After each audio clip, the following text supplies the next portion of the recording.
Good morning mga sisi, mga idols. Akong i-share sa inyo ang akong mga tanom sa akong bakuran. Kini abukado. Kini abukado parisan ko nagbiyabas na kay ug naay magkalibang maglaga akong dahon nila. Tambal ug naay magkalibang mga lods. Sa English pa kanang mag-LBM ba. Ibaga. Mas maayo man ang doon natin mga tanom nga naara sa itong nga bakuran para nga dali lang. Doon na yung mga sakit-sakit sa tiyan. Dinhi, ni apo ko dinhi ang siling haba. Kataonan ni akong siling haba mga idols kay isa ra ka punuan. Isang puno lang pero maraming bunga at malalaki pa niya. Kahit green pa sila mga lods, talagang napakaanghang.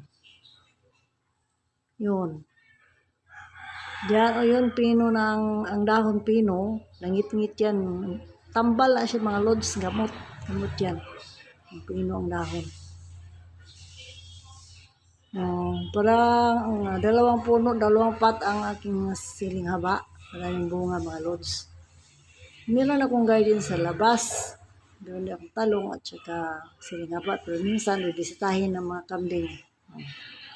Kaya buti dito sa loob ng ating bakuran, walang manggalaw ng mga hayop. Itong talong ko mga lods, ano na rin, kuhaon ko na rin kay medyo na siya ng tigas na ba siya ba? Yung gahi naman, yung gahi na siya, padulong sa kaguwang, di na makaon. Pag migas na mga lods, hindi na sila makakain, pait na, mapait. Kaya yun, kinukuha ko kahit hindi na siya, masyadong malalaki, pero ano na sila, timigas na. Yun, mga lods ang kinuha ni nanay. 3 lang. Pero sa likuran ng aming bahay, meron din akong mga talong. Tsaka may alugbati, at tsaka siling haba sa likod ng aming bahay. Dito, ano pa ako, nagpitas pa ako ng mga bunga ng siling haba. Kunti lang ang puhaon ba na ito ba, ginagmay lang kay hindi mo po niingon nga daghan atong gamiton kay hang baya. Kunti lang ating pitasin kasi pag marami din ang ating ilagay sa ating pagluluto, masyadong maanghang.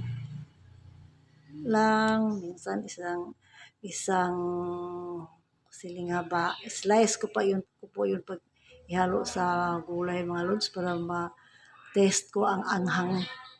Kasi pag buo, di matayam ang kahang. Dini, na ako yung mga tanong ng mga dugay, nakainin mga tanong mga lods ng mga aglaw. Wala pang pandemic. Ano yung mga tanong na po, mga idols, kahit wala pang pandemic, meron na po ko nitong mga halaman na ito. Ito yung elephant ear, itong green, malaking dahon. Ito, rattlesnake, green bowl. Ito, nakalimutan ko pangalan nito mga lods. Ang national leaf, anahaw, national leaf. Kini ako mga rainforest, mga tiguang na mga lods. Kani adto anindot kay ni sila kay sa bata-bata pa ba. Kanang anindot kay ilang pag ang growth ba nila ba. Anindot sa yung medyo hindi pa sila matatanda. Ngayon mga matatanda na. Pasensya sa aking salita mga lods sa hinaluan ko ng Bisaya, Tagalog. Kasi meron naman ako mga friend na mga Tagalog. Buti na lang maintindihan nila ang aking salita. Pero pag hindi kaya ni nanay ang salita sa Tagalog, ibinisayon, oy.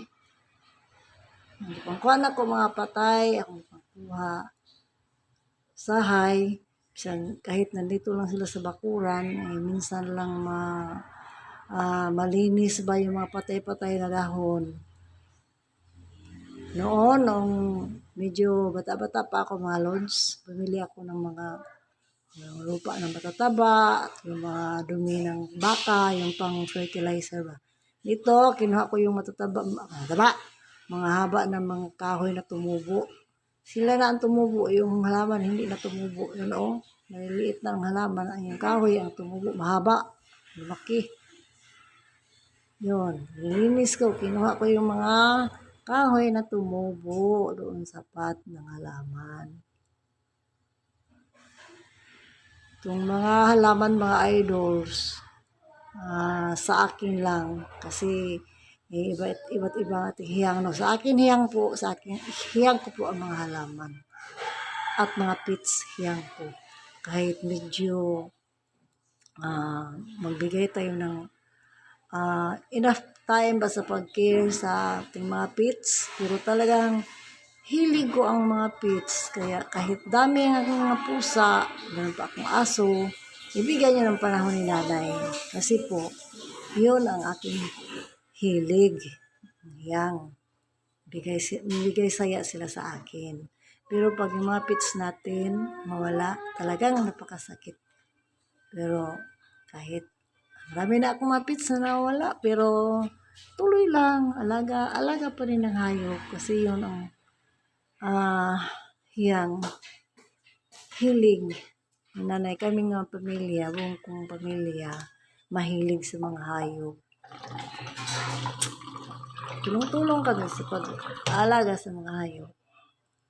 Sa mga halaman din, hindi masyadong mahilig ang aking mga anak. Ako lang ang mahilig. Ito mga kalipay, happiness. Happiness mga idols, variegated happiness. Halaman na ito yung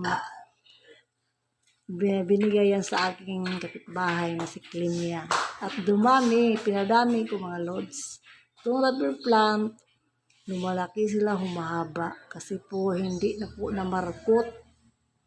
Wala na ang markot. Ako yun, hindi ko masyadong alam ang pagmamarkot. Pero hinayaan ko na sila kahit ano sila, humaba. Mabuti naman tingnan. Yan lang.